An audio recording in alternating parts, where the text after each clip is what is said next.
Assalamualaikum warahmatullahi wabarakatuh. Alhamdulillahilladzi hadana lihada wa ma kunna linahtadiya laula an hadanallah. Laqad ja'at rusulu rabbina bil haqq. Alhamdulillahilladzi ja'alana muslimin. Allahumma tawaffana muslimin la mubaddilin wa la mughayyirin bi rahmatika ya arhamar rahimin. Allahumma salli ala sayyidina Muhammadin al-fatihi li jami'il alamin wa syafi'il mudnibin wa qaidil gurril muhajjalin wa ala alihi abhuril kamilin wa ashabihil hadin al-muhtadina ila yaumiddin. Wa ba'du. Pertama-tama marilah kita panjatkan puja syukur kehadirat Allah Subhanahu wa taala. Salawat salam semoga tercurah limpah ke baginda alam habibana wa nabiyana Muhammad sallallahu alaihi wa alihi wasallam. Pada kesempatan yang berbahagia ini akan kami bacakan pasal yang ke-39 yang bunyinya ihtadar rahiluna bi anwarit tawajjuhi wal wasiluna lahum anwaru muwajjahah. Fal awwaluna lil anwari wa haula'il anwaru lahum li'annahum lillahi la syai'a dunahu. Qulillah thumma darhum fi khawdihim yal'abun.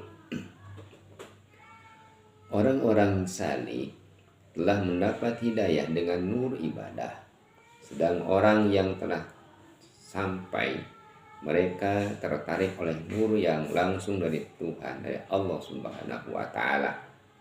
Jadi dalam hal ini haratul muhtaramin, ada orang-orang yang mendapat nur tawajuh, ada orang yang mendapatkan nurul muwajjah.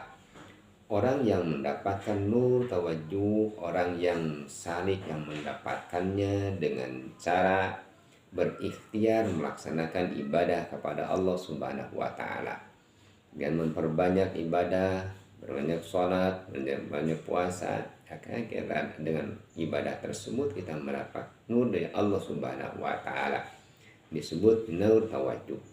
Adapun ada disebutkan nur al-muwajjah, nur yang diberikan oleh Allah Subhanahu wa taala bagi orang-orang yang telah mencapai hadratullah Subhanahu wa ta'ala. Beliau diberikan nurul muwajjah, seperti baginda kita Nabi Muhammad sallallahu alaihi wasallam ketika Isra dan Mi'raj Nabi Muhammad sallallahu alaihi wasallam, maka beliau melaksanakan Isra dan Mi'raj. Ketika pulang dari Isra Mi'raj, para sahabat banyak yang ingkar karena dengan ke Nabi Muhammad SAW. Oleh karena itu ada sahabat yang paling utama yaitu sahabat Abu Bakar As-Siddiq sangat percaya dengan Nabi Muhammad SAW, dengan cerita Isra dan Mi'raj Nabi Muhammad SAW, sehingga beliau diberilah gelar As-Siddiq. Ketika Nabi Muhammad SAW Isra dan Mi'raj, kafir-kafir Quraisy bertanya tentang kejadian Isra dan Mi'raj. Di antara pertanyaan oleh kafir-kafir Quraisy kepada baginda Nabi sallallahu alaihi wasallam itu adalah bagaimana apakah benar kamu telah datang ke Masjid Aqsa? Berapa pintu Masjid Aqsa? Bagaimana bangunan Masjid Aqsa? Bagaimana tiang-tiangnya? Itu yang mungkin tidak pernah kita perhatikan. Kalau umpamanya kita datang ke suatu tempat, kita tidak pernah memperhatikan bagaimana kacanya, bagaimana pintunya, bagaimana bangunannya. Kita merhatikan secara umum saja, tidak detail seperti itu. Untuk menjembat baginda Nabi Muhammad SAW, kafir-kafir Quraisy sampai bertanya sedetail seperti itu.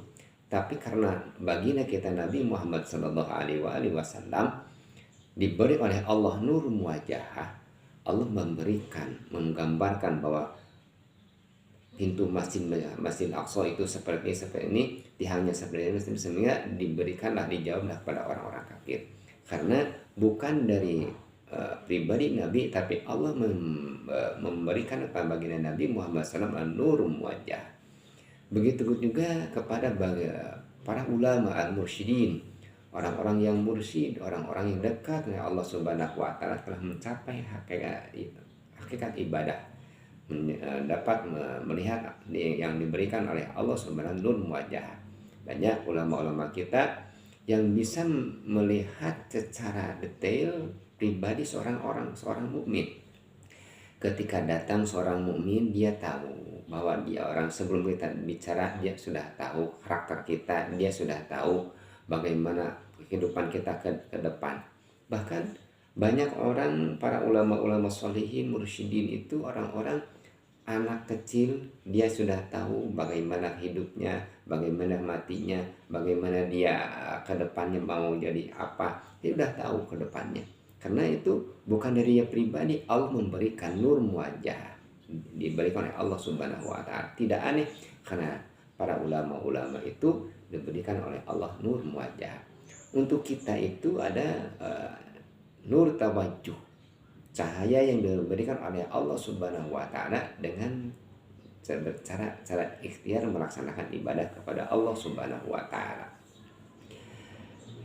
Hadirin rahimakumullah, jalan akhirat itu tidak lepas, kata Imam Ghazali, untuk mencapai Allah Subhanahu wa taala itu dengan enam golongan. Yang pertama abid, dan yang kedua alim. Abid itu ahli ibadah, dengan memperbanyak kita beribadah kepada Allah. Yang kedua alim, seorang belajar mengajarkan ilmunya untuk mencapai ridho Allah.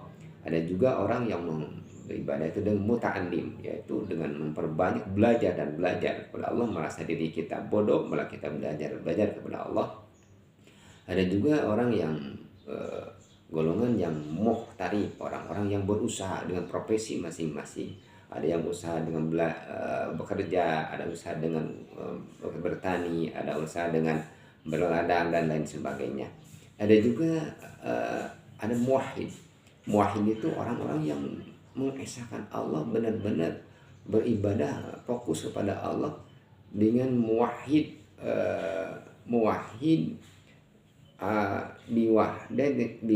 biwahid somad an ghairihi, dengan mengesahkan Allah, sesuatu itu tidak ada kecuali Allah Subhanahu wa taala, yaitu ulama yang sudah taqarrub kepada Allah Subhanahu wa taala. Itu semuanya berada dalam rel masing-masing dan semuanya baik. Kullu ya'malu ala syakilatih, rabbukum a'lamu mimman ahda wasalila.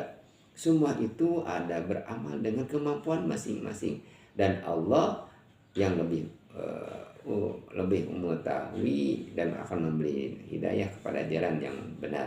Jadi semua kita diberi tugas masing-masing. Ada bagian orang beribadah, dengan cara beribadahnya dia tekun, dengan cara belajarnya dia tekun, dengan cara mengajarnya dia tekun, dengan cara berusahanya dia tekun, dan ada juga bagiannya masing-masing gitu. Wa kulluhum muhtadun, semuanya diberi hidayah oleh Allah Subhanahu wa taala. Ba'duhum ahda min ba'din, satu bagian di bagian lainnya adalah saling memberi petunjuk kepada sebagian yang lain. Ibarat umpamanya mobil itu akan disebut mobil karena ada rangkanya, ada kacanya, ada spionnya, ada bannya, ada mesinnya. Jadi semuanya disebut mobil itu terdiri dari berbagai komponen itu, maka disebut mobil.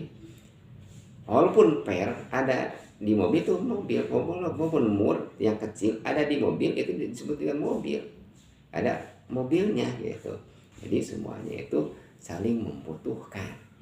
Tidak bisa misalnya kaca, ini saya kaca, ini saya mesin, saya itu disebut mobil. Tidak bisa, itu mesin mobil, itu kaca mobil, itu jok mobil, itu rangkai mobil. Jadi yang disebut mobil itu keseluruhan. Oleh karena itu sebagian dan kesebagian lain itu saling membutuhkan. Itu oleh karena itu para orang-orang yang sudah mencapai nur muwajjah itu adalah orang-orang yang sudah diperlihatkan oleh Allah Subhanahu wa taala. Dan orang yang tawajuh itu adalah orang-orang yang meniti untuk mendapat cahaya dari Allah Subhanahu wa taala. Ilmu yang didukung oleh hidayah dan ibadah adalah sumber cahaya. Tapi ilmu yang hanya dihafal sebagai berita semata-mata akan cepat pudar dan terlupakan. Jadi yang disebut sumber cahaya dalam ibadah itu adalah ketika ilmu menjadi ladang ibadah. Tapi kalau ilmunya tidak menjadi lapang ibadah, ladang ibadah, itu hanya retorika saja, tidak menimbulkan cahaya. Jadi ilmu yang menimbulkan cahaya ketika ilmu bermanfaat menjadikan ibadahnya karena Allah Subhanahu wa taala. Oleh karena itu firman Allah dari surat An-Nur ayat 35, Allah berfirman, A'udzubillahi samil alim minasyaitonir rajim. Allah nurus samawati wal ard, mathalun nuri kamisbah, al-misbah fi zujajah, azujah kana kawkabun duri azujah kana azujah kana kawkabun duri yukhul zaitu yudi laula tamsunar al-ayat. Wallahu alam bihaqiqatil murad. Allah itu memberi cahaya, nurus samawati wal ard, memberi cahaya langit dan bumi. Allah semua al-matruni kamiskah, cahayanya kamiskah seperti miskah. Miskah itu adalah celah yang tidak tembus. Al-mis bizujajah, miskah itu ada dalam Allah semua kamiskah kamiskah bizujajah azujah. Allah nur samawati wal ard mathalun nurihi kamisbah, al-misbah bizujah, seperti misbah. Misbah itu adalah lampu, misbah itu bizujah, ada dalam kaca. Ini digambarkan cahaya ini oleh ulama-ulama ahli tasawuf. Dalam ayat itu ada miskah, ada misbah, ada zujaj. Miskah itu adalah celah yang tidak tembus. Al-misbah adalah pelita yang besar, cahaya yang sangat besar. Az-zujaj adalah kaca. Maka tiga komponen tersebut adalah pribadi seorang yang iman, yang orang yang beriman. Seorang mukmin adalah pribadinya adalah orang yang mempunyai miskah, misbah dan zujaj. Miskah oleh ulama-ulama ahli tasawuf itu diibaratkan miskah itu celah yang tidak tertembus itu adalah jasad. Lalu misbah itu adalah cahaya dan az-zujaj itu adalah hati. Lalu di sana disebutkan yakadu zaitu yudi laula tamsusna yuqadu zaitun adalah syarqiyati wala gharbiyah, yang memancarkan cahaya itu dari zaitun, buah zaitun. Buah zaitun itu la syarqiyah wala gharbiyah, tidak ada di masyriq, tidak ada di maghrib. Jadi zaitun itu hanya adanya di tanah Arab.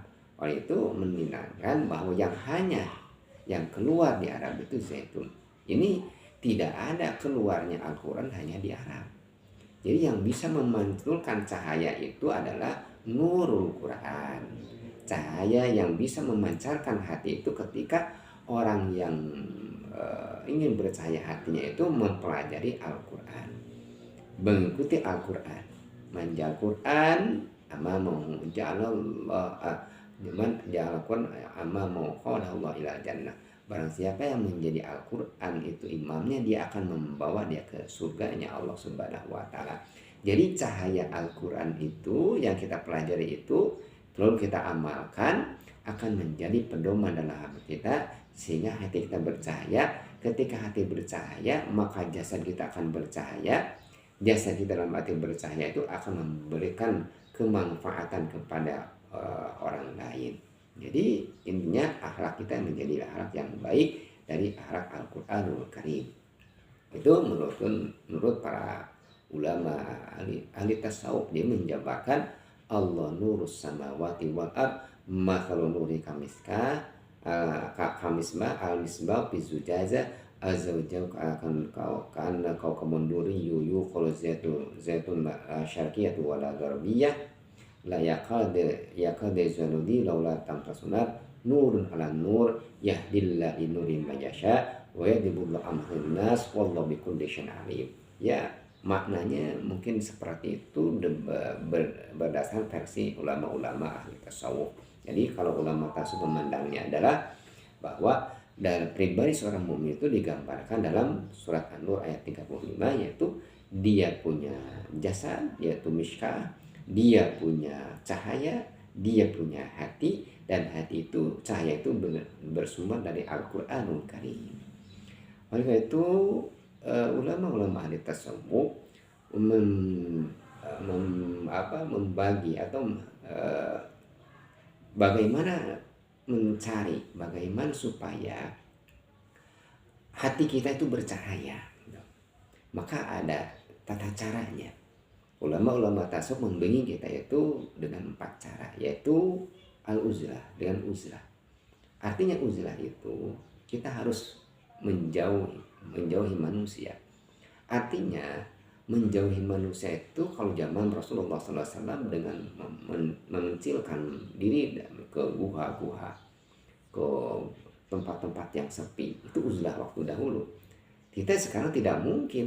Kenapa tidak mungkin? Karena semua alam kita itu kalau dulu tidak ada pemiliknya, tapi sekarang mau ke gunung harus minta izin dulu karena udah ada pemiliknya. Kalau dulu tidak ada pemiliknya.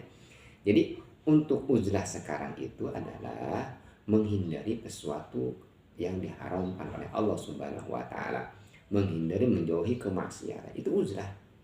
Uzlah itu harus menghindari menjauhi sesuatu yang diharamkan oleh Allah Subhanahu wa taala. Itu disebut uzlah untuk zaman sekarang. Jadi kalau umpamanya kita di gunung, hatinya masih di tempat bermain, ya tempat bermain. Intinya hati kita dijauhkan dari tempat-tempat yang jelek.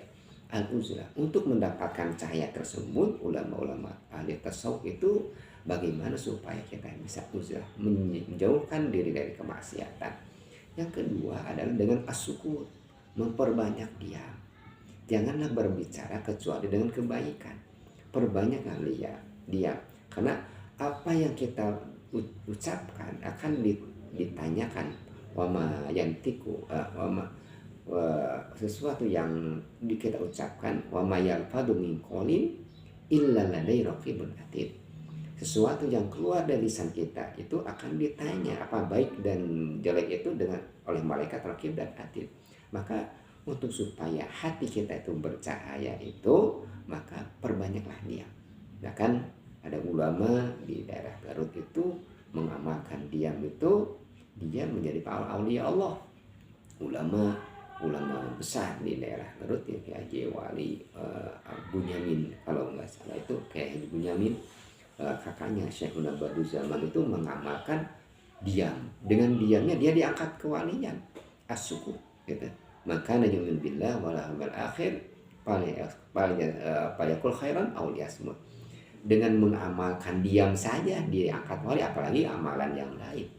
Itu mengamalkan diam. As-sukut, diam itu adalah untuk supaya hati kita bisa bercahaya dengan memperbanyak diam. Jangan banyak berbicara.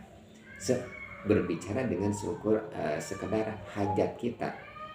Jangan banyak berbicara yang tidak bermanfaat. Dan yang kedua itu dengan sukut, uzlah, untuk supaya hati kita bercahaya. Yang ketiga itu kata ulama, bagaimana supaya hati kita bercahaya? Alju, memperbanyak lapar dengan banyak berpuasa. Puasa itu banyak, puasa sunat itu. Puasa sunat itu kita tidak hanya puasa Senin Kamis yang disyariatkan oleh baginda Nabi sallallahu alaihi wasallam Senin Kamis, tapi ada juga Rasulullah menganjurkan puasa Daud. Sehari berpuasa, sehari buka. Bahkan kata baginda Nabi sallallahu alaihi wasallam, Abdul Siyam Daud. Yang paling utama puasa itu puasa Daud. Jadi kalau puasa Daud itu sebenarnya Nabi Daud satu hari berpuasa, satu hari buka. Ada juga Rasulullah SAW menganjurkan untuk puasa bid, puasa Nabi Adam alaihissalam. Puasa bid itu banyak puasa-puasa yang kita diniatkan untuk beribadah kepada Allah, sunnah, melaksanakan sunnah Rasulullah SAW itu dengan jum. Dan yang terakhir, untuk supaya hati kita bercahaya itu ada ashar. Artinya bangunlah tengah malam, waktu sahur kita bermunajat kepada Allah, kita bangun untuk melaksanakan sholat, tahajud, untuk melaksanakan dzikir, untuk membacakan bacaan Al-Quran di tengah malam. Itu adalah untuk memberikan cahaya dalam hati kita, sehingga hati kita setelah bercahaya akan diberi ketenangan oleh Allah Subhanahu wa taala. Jadi Makalah yang ke-39 ini menandakan orang yang bercahaya itu ada orang yang diberikan cahaya oleh Allah Subhanahu wa taala. Tapi untuk tingkatan kita itu adalah nurul tawajuh, cahaya itu kita cari ketenangan yang mengakibatkan ketenangan dengan cara melaksanakan ibadah kepada Allah Subhanahu wa taala.